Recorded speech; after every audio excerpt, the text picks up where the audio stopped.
One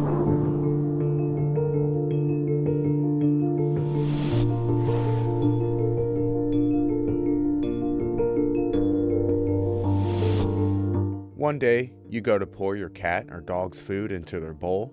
You call out for them to come eat. Dinner's ready. A few minutes go by and you don't see your pet, and that's when it hits you.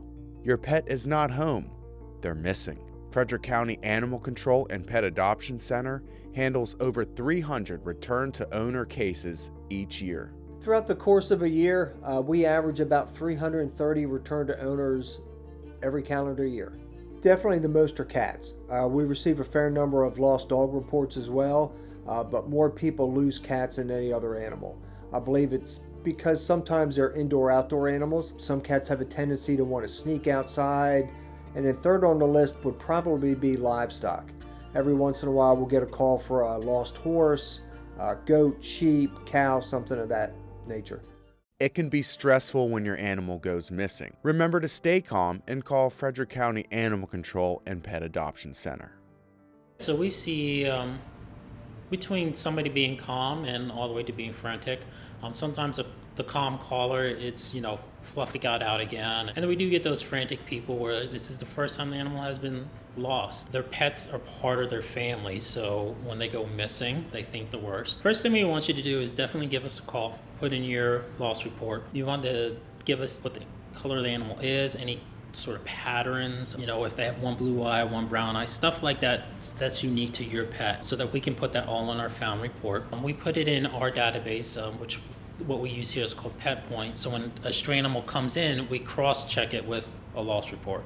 And if the animal matches the color, if it matches, the age or the location that it was lost, then we reached out to the person who actually lost the animal and say, hey, we have a potential match here. Definitely let us know if the animal's microchipped. And if you do have the microchip handy, give us the number so that it's easier for us to link the two animals up together. Other things we recommend doing is if your community has a Facebook page, putting it out there on your community page.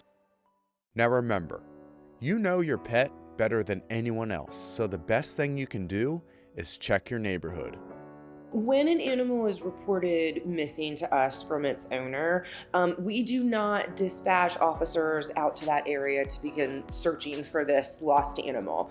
The reason for that is, we have a priority of responses. Our most priority response is going to be for an animal that is sick or injured, a person that might be distressed from an animal. The owner of the animal is going to be far more likely to actually be able to find and contain that animal than we are as animal control officers.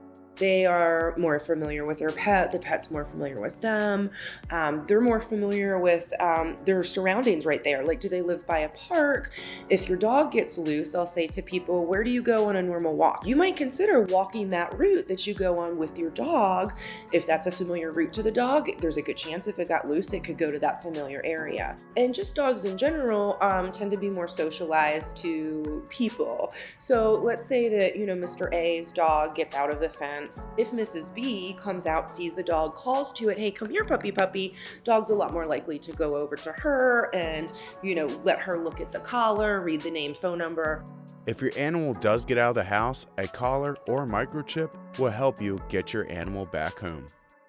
Dogs and cats can be microchipped.